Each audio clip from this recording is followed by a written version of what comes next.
기도하고 시작할까요? 사랑해 주님 감사합니다. 오늘 또 우리 토요일 저녁에 함께 모여서 짧게 말씀을 나누고 정리하는 시간 가지려고 합니다. 오늘 용인제일교회 탐방과 또 이청년부 LT와 엘림 MT가 있는데 또 각자의 자리에서 또 시간을 보내고 있는 우리 청년들 주께서 축복하여 주시기 원하고 우리 청년부가 또 여러 가지 이 사역과 또 시간들을 통하여서 더더욱 함께 한 몸으로 자라가는 공동체 될 수 있도록 주여 은혜 베풀어 주시옵소서. 감사를 드리며 예수님의 이름으로 기도드립니다. 아멘.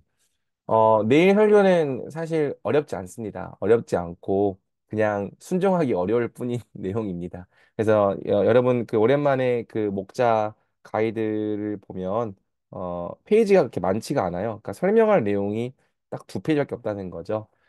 다만 이제 이것을 우리가 정말 받아들이고 인정하고 순종할 수 있는가 요 문제가 고민이 될 거라고 생각합니다.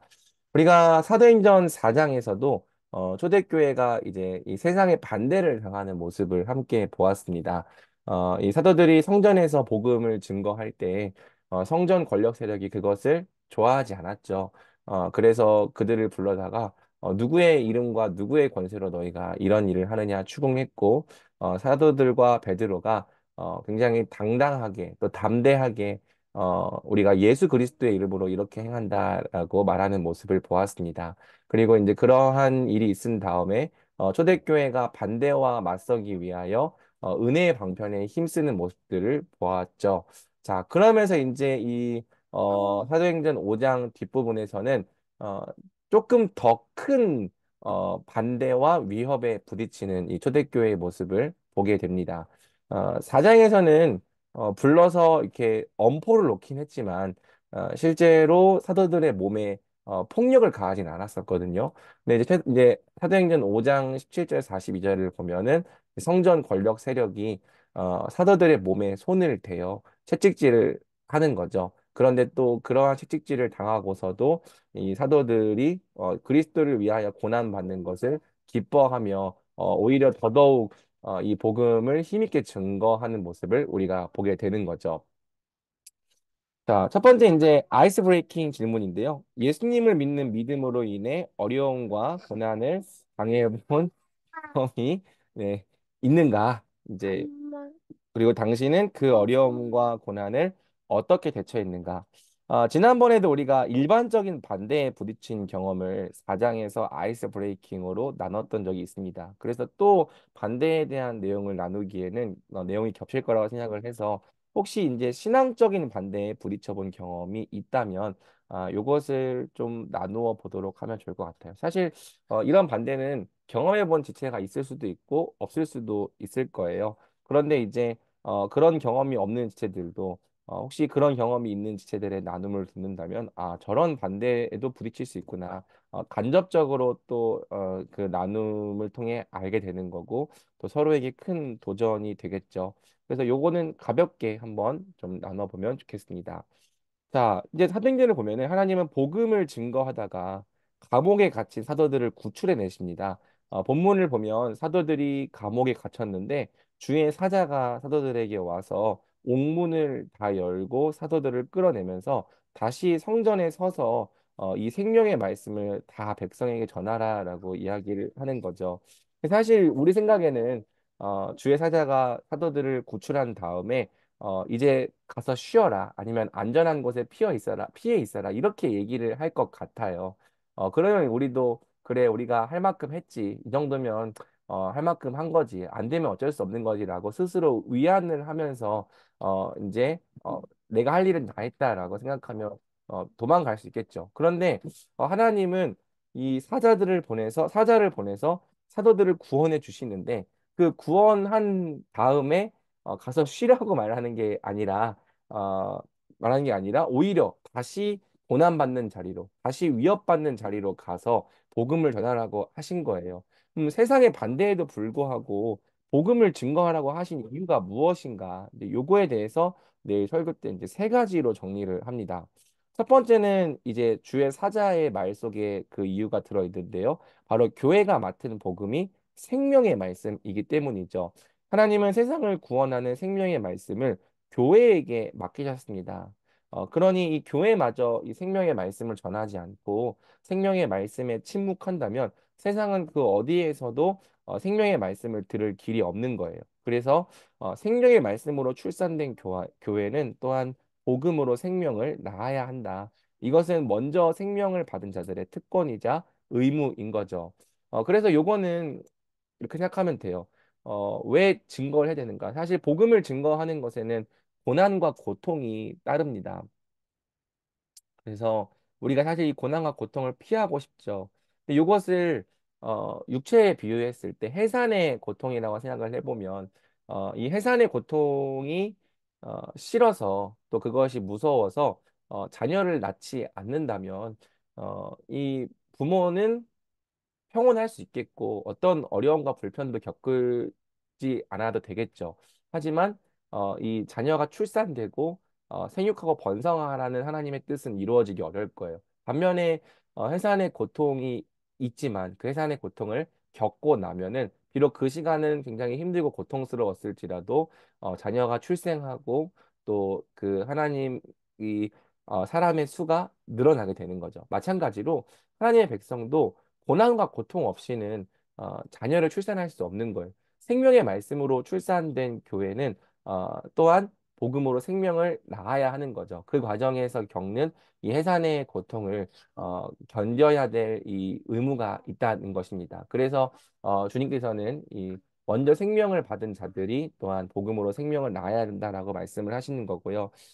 더 강조하고 싶은 이유가 뭐냐면 증거라고 하는 행위 자체가 의미가 있기 때문이에요. 그러니까 보통 이 성경에서 증거라고 할 때 우리는 이 증거라고 하는 말의 의미를 1대1로 복음 전도를 하는 거라고 생각을 합니다.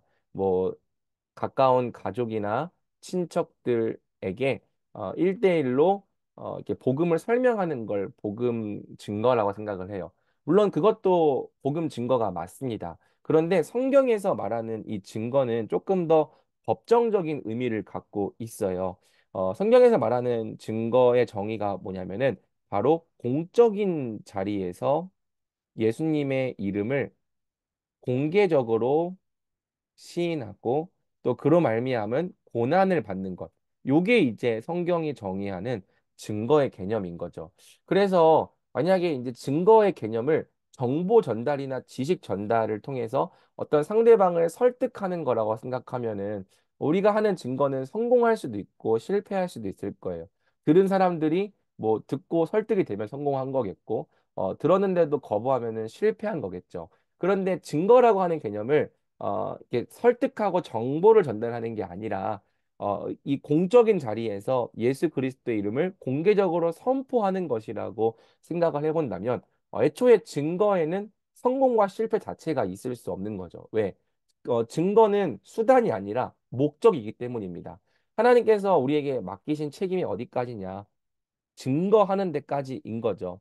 그래서 이 증거 자체가 의미가 있어요. 왜냐하면 우리가 증거하는 순간 이 책임이 들은 자들에게로 넘어가기 때문입니다. 그래서 이제 증거라고 하는 게 증인이 하는 거잖아요. 나중에 이 최후 심판 때에서 하나님께서 이 세상의 모든 사람들을 심판하실 때 이 증인의 자리에 누구를 세우냐면은 바로 우리를 세우시는 거죠. 그러면서 너는 어, 나의 증인이 복음을 증거했음에도 불구하고 나를 믿지 않았다라고 말씀하시면서 믿지 않은 자들을 책망하시고 심판에 처하실 때 우리의 우리의 증거를 사용하신다는 겁니다. 이렇게 생각해 보면은 하나님의 관점에서는 듣고 믿은 자에게만 증거가 의미가 있는 게 아니라 듣고 믿지 않았던 자들에게도 의미가 있는 거예요. 왜냐하면 이 우리가 했던 증거가 듣고도 믿지 않았던 자들에게는 그들이 정죄를 받고 심판을 받는 근거가 될 거기 때문이죠. 왜 하나님께서는 우리를 통해서 복음을 들려 주었음에도 불구하고 그들이 믿지 않았기 때문입니다. 그래서 증거하지 않으면 그것의 책임은 우리에게 돌아오지만 우리가 나중에 증거하게 된다면 그 증거한 것의 책임이 이제 듣는 자들에게로 넘어간다. 그다음에 마지막으로 증거가 중요한 이유가 뭐냐면 증거 자체가 그리스도께 대한 충성의 표시이기 때문입니다. 사람들은 사실 복음에 설득된다고 복음을 믿지는 않아요. 그런데 이 비록 그 복음의 내용에 동의는 하지 않을지라도 예수 그리스도를 믿는 평범한 사람들이 이 공적인 자리에서 고난을 받을지라도 충성되게 복음을 증거할 때 그들의 그 충성된 태도에 되게 당황하고 놀라고 이상하게 여기는 거죠. 그러면서 이 비록 전하는 복음 자체에는 동의하지 않을지라도 그들이 예수 그리스도께 대해서 충성하는 태도 자체는 굉장히 진지하다는 것을 알게 될 거고요. 복음이 그만한 충성을 바칠 만한 가치가 있다는 데에는 동의를 하게 되는 거죠. 그러니까 이런 거예요. 만약에 세상에 조금 겁주고 위협한다고 해서 교회가 물러서고 전하지 않는 복음이라면 그것은 전혀 들을 가치가 없는 내용이 되겠죠. 반면에 교회가 갖은 이 반대와 위협과 고난에도 불구하고 복음 전하기를 포기하지 않고 멈추지 않는다면 도대체 복음이 뭐길래 그만한 가치가 과연 복음에 있는가 세상이 물어보고 또 의문을 갖게 된다는 것입니다. 사도행전에서 복음은 세 가지 원리로 전파되어 갑니다. 사도행전에서 복음은 말, 설교를 통해서 전파되고요. 그 다음에 교회, 성도의 교통을 나누는 한몸된 공동체를 통해서 이 복음이 전파가 됩니다. 네, 세 번째는 뭐냐면은 고난 앞에서도 충성하는 이 고난과 충성을 통해서 복음이 전파되어져 가는 모습이 나타나는데 이 세 번째 케이스가 바로 이 증거라는 거예요. 증거라고 하는 것은 곧 그리스도의 이름으로 고난받는 거고 또 수치를 당하고 모욕을 당하는 것이지만 우리가 이 고난 앞에서도 그리스도께 충성하며 그 증거라고 하는 행위 자체를 멈추지 않을 때 세상이 우리의 이 태도와 진실성을 인정할 거라는 거죠. 그래서 노방 전도를 하는 이유도 사실 여기에 있는 거예요. 노방 전도를 하는 목적은 설득이 아니라 증거와 선포에 있는 겁니다. 사실 우리가 길거리에서 만나는 사람들을 설득할 수 없어요. 1분 안에 설득할 수 없는데 왜 노방전도를 하는가 이렇게 물어본다면 그것이 공적인 방법으로 예수 그리스도를 드러내는 방법이기 때문이죠. 그러니까 사람들을 붙잡고 설득시켜서 교회에 오게 만드는 게 물론 그것도 목적이지만 그것 자체가 핵심적인 목적이라기보다는 예수 그리스도를 자신의 주님으로 믿고 고백하는 청년들이 자기를 숨기지 않고 나와서 전한다는 그 행위 자체에 굉장한 의미와 가치가 있는 것입니다. 이런 의미와 가치를 사실 이단들이 더 잘 알고 있어요. 근데 우리가 지난달에도 복음을 전할 때 신천지를 만났거든요. 그런데 그 신천지들도요.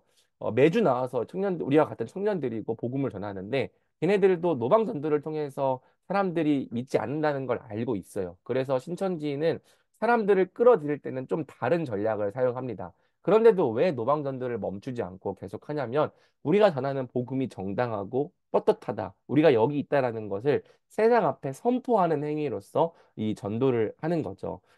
그래서 이런 이 전도의 원리를 사실 이단들이 더 잘 알고 있고 정통 교회들은 이 담장 안에 갇혀서 공적인 자리로 잘 나오지 않는 거죠. 그래서 아이러니하지만 이 기독교인의 수는 점점 줄어가고 있는데도 이 잘 줄어가고 있는데도 이단들의 숫자는 계속 늘어간다는 특징이 있습니다. 그리고 또 선교 단체들이 많이 죽어가고 있는 이 와중에도 또이 성장한 선교 단체가 있었거든요. 코로나 기간 동안에 거기가 어디냐면 CCC입니다. CCC의 특징이 뭐냐면은 코로나 기간에도 멈추지 않고 계속해서 도시 전도를 했다는 거예요. 그래서 전도하는 것 자체에 목적이 있고 또 거기에 하나님께서 많은 은혜를 더해 주시기 때문에 전도하는 공동체들은 계속해서 성장하는 특징이 있는 거죠. 꼭 노방전도만이 답은 아니에요. 노방전도는 그냥 우리가 방법을 잘 모르기 때문에 가장 기본적으로 하는 행위이고, 사실 예수 그리스도의 이름을 가지고 또 우리가 다양한 것들을 할 수 있을 것 같습니다. 매월 마지막 주에 하는 만나 봉사도 중요한 순종의 일환이고요. 또 여기 우리 이제 CMF 친구들도 있지만 한 달에 한 번 정도씩 사랑의 진료소를 통해서 또 예수 그리스도의 이름으로 이 어려운 이웃들을 섬기는 일들을 하고 있어요. 이 모든 것들이 증거라고 하는 행위인 거죠. 근데 교회는 복음을 증거해야 한다. 공적인 자리에서 예수 그리스도께 충성하는 태도를 보이는 것을 통해 그분이 우리의 충성을 받으실 만한 분임을 복음이 그만한 가치가 있는 일임을 우리의 삶을 통해 보여야 한다는 거죠. 그래서 우리 공동체가 계속해서 증거해 보려고 하는 거고요. 이 담장 밖을 넘어서 세상 앞에서 어떻게 이 복음을 증거할 수 있을지 고민해 보려고 하는 겁니다. 이러한 일환에서 작년에 이제 고등부가 연탄 배달을 크리스마스 때 했는데 우리 청년부도 올해에는 이제 크리스마스 때 연탄 배달을 해보려고 그 예산을 잡아 놓기도 했습니다. 그래서 교회가 복음을 전하는 방법들에 대해서 한번 이야기해 보면 좋겠고요. 그냥 요거는 그냥 설교와 상관없이 한번 자연스럽게 어떤 방법이 괜찮은지 어떤 방법이 좀 꺼려지는지라고 이야기를 해보고 증거라는 행위 자체의 가치를 생각해 볼 때 우리 교회는 어떻게 복음을 전하면 좋을지 한번 자유롭게 이야기를 해보면 좋을 것 같습니다. 그러면서 복음을 평소에 전하지 않았다면 또 다시 한번 좀 고민해 보면 좋겠는 거죠. 자, 두 번째 포인트에서는 이제 우리가 이렇게 미련하고 어리석은 증거를 함에도 불구하고 사람들이 구원받을 수 있는 이유에 대해서 설명이 되는데요. 그것은 바로 복음의 두 증인이 있기 때문인 거죠. 자, 32절을 보면은 복음의 두 증인이 있다고 나와요. 우리는 이 일의 증인이요. 하나님이 자기에게 순종하는 사람들에게 주신 성령도 그러하니라. 그래서 보면은 우리도 증인이지만 또 누가 증인이 되신다? 우리와 함께 하시는 성령도 증인이 되신다. 그래서 사실 우리가 전하는 복음이라고 하는 것 자체가 사람이 절대 자연적으로 믿을 수 없는 내용입니다. 그 본문을 보면은 사도들이 전한 복음이 뭐냐면 예수님이 우리 죄를 위한 그리스도라는 것과 우리의 순종을 받기에 합당하신 왕이라는 것, 요 두 가지가 사도들이 전한 이 복음의 핵심이죠. 그래서 우리가 예수님이 주와 그리스도가 되셨다라는 내용을 배웠고요. 그럼 이 얘기인 즉슨 복음을 믿는다는 것은 내가 죄인이라는 걸 인정해야 된다는 것인데 이게 일반적인 사람이 할 수 있는 고백이 아닌 거예요. 내가 죄인이라고 하는 거. 또 내가 죄인이라 고백하는 것도 어렵지만은 이제는 내가 내 인생의 주인으로 살지 않고 예수님을 내 주인과 왕으로 고백하며 산다는 것도 일반적인 사람이 할 수 있는 일이 아닌 거죠. 그런데 어떻게 복음이 이 사람들을 설득하고 또 구원받게 하느냐? 그것에는 바로 복음의 성령이라고 하는 증인이 있기 때문이다라는 내용을 두 번째 포인트에서 살펴보는 거죠. 그래서 인간적인 눈으로 볼 때 절대 믿을 수 없을 것처럼 보이는 이 미련한 복음이 어떻게 사람들을 설득하고 구원하는 이유가 되는가? 성령께서 이 미련한 복음을 하나님의 지혜로 이해시키고 설득시키기 때문이다. 복음 증거는 애초에 하나님께서 하시는 일이지 우리에게 속한 영역이 아니다. 우리가 담당하는 부분은 그저 약간의 심부름이나 허드렛 일 정도이다. 실제로 복음 증거는 성령께서 다 하신다. 그래서 우리가 순종하여 복음을 증거할 때 하나님은 우리가 함께 주의 일에 참여했다고 말씀하시며 우리를 영화롭게 하신다. 이것은 복음을 전해본 사람들은 한두 번 이상 경험해 보는 일입니다. 왜냐하면 절대 믿지 않을 것 같거든요. 근데 의외로 순종해서 복음을 전하면 믿는 일들이 있어요. 그럼 어떻게 그런 일들이 일어나는가? 성령께서 함께 복음을 증거하시기 때문이라는 거죠. 교리적으로 볼 때에는 이 외적 부르심과 내적 부르심이라는 개념이 있습니다. 이 외적 부르심이라고 하는 것은 사람이 사람에게 복음을 전하는 행위를 말하는 거예요. 사람이 사람에게 복음을 전할 때 그 부르심이 항상 사람들을 구원하는 결과를 가져오진 않아요. 하지만 우리가 사람들에게 복음을 전할 때 또 누가 함께 그 복음을 증거하신다? 성령께서도 함께 복음을 증거하시는 거고요. 이 성령께서 복음을 함께 증거하시는 행위를 내적 부르심이라고도 부르고요. 이것이 항상 구원을 얻게 하는 결과를 가져오기 때문에 효과적인 부르심이라고도 부릅니다. 이펙추얼 컬링이라고 하는 거죠. 그래서 성령께서 사실은 사람들을 부르시고 성령께서 사람들을 설득하시고 성령께서 믿게 하는 거예요. 그래서 이 미련하고 어리석은 복음, 사람들이 절대 믿지 못할 것 같은 복음도 의외로 전하면, 순종해서 전하면 듣고 구원받는 일들이 일어나더라는 거죠. 그래서 우리가 이 약속이 있기 때문에 복음을 그럼에도 불구하고 전할 수 있는 겁니다. 고린도전서 1장을 보면은 이 세상이 하나님의 지혜를 알지 못함으로 하나님께서 전도에 미련한 것으로 사람들을 구원하기를 기뻐하셨다라는 내용이 나옵니다. 전도는 미련한 거예요. 그렇지만 하나님께서는 우리가 예수 그리스도의 이름을 선포하고 전하는 이 미련한 방법으로 세상을 구원하기를 기뻐하신 거죠. 그래서 이 약속이 있기 때문에 우리가 복음을 전해야 된다라는 내용이 두 번째 포인트에 들어가 있습니다. 그래서 두 번째 적용 나눌 때에는 혹시 복음을 전할 때 전혀 믿지 않을 것 같은 사람이 복음을 믿고 받아들이는 경험이 있는가? 요거는 아마 또 우리 중에 오늘날에 전도를 잘 안 하는 시대이기 때문에 전도해본 경험 자체가 없는 시대들도 있을 거예요. 하지만 또 목원들 중에서 전도해보고 또 믿게 된 경험이 있다면 그거 이야기들을 또 나누는 것 자체가 서로에게 도전이 될 것 같습니다. 자, 마지막으로 이제 가말리엘의 이제 이야기가 나오는데요. 가말리엘이 사도들을 나가 있으라고 말한 다음에 이 사도들의 복음 운동을 평가하는 기준을 제시하는 거죠. 근데 이 가말리엘은 비교적 현명한 기기독교인이라는 특징이 있는 거예요. 그래서 약간 중립적으로 복음 운동을 평가하는 기준을 제시를 하는데요. 어렵지 않습니다. 그것은 이 복음 운동이 사람에게서 났으면 무너질 거고 하나님으로부터 났으면 무너뜨릴 수 없다는 거죠. 이 가말리엘이 얘기하는 게 뭐냐면 전에도 드다라는 사람과 유다라는 사람이 일어나서 사람들을 선동하고 이끌었지만 결국엔 다 흐지부지 되고 무너졌다. 그래서 사람에게서 난 것은 운동력이 없기 때문에 무너진다. 반면에 하나님으로부터 난 운동이라면 그것은 지속적으로 확장되어 간다. 그러니 시간이 결국 모든 것을 말해줄 것이다. 시간을 통해서 보면은 이 운동이 하나님으로부터 난 것인지 사람에게서 난 것인지 우리가 확인할 수 있다. 이게 이제 가말리엘의 의견이었어요. 그래서 이제 공회원들이 이거 말에 동의를 하고 사도들을 풀어주는 거죠. 근데 이제 이때는 가말리엘이 초대교회에서 이제 가정을 제시한 건데 오늘날 우리는 더 이상 가말리엘의 말이 가정이 아니라 현실이 된 시대를 살아가고 있죠. 사도행전 내에서도 복음 운동이 꺼지지 않고 계속 확장되어 갑니다. 그래서 복음이 예루살렘을 넘어 유대로, 유대를 넘어 사마리아로, 사마리아를 넘어 땅 끝까지 전파되어져 가는 모습을 사도행전 내에서도 보여줘요. 그 사도행전에서 자주 등장하는 표현이 뭐냐면 주의 말씀이 점점 흥왕하더라. 주의 말씀이 흥왕해서 더욱더 세력을 얻더라.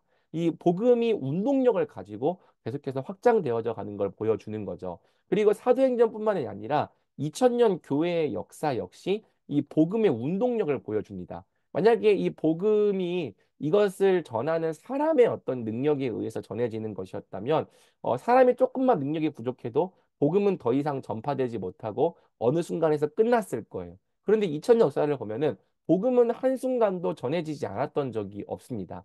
복음은 계속해서 그 자체의 운동력을 가지고 이 예루살렘에서 유럽으로 또 유럽에서 또 아메리카로 또 아프리카로 아시아로 계속해서 확장되어져 갔고 오늘날에도 확장되어져 가고 있는 거죠. 이것을 통해서 뭘 알 수 있는가? 이 복음 운동은 분명히 하나님으로부터 난 운동이라는 걸. 이 역사를 통해서 우리는 이 하나님 나라가 정말 실제하는 나라이고 앞으로도 이 복음 운동이 계속해서 생명력을 가지고 이어져 갈 것을 믿을 수 있는 거죠.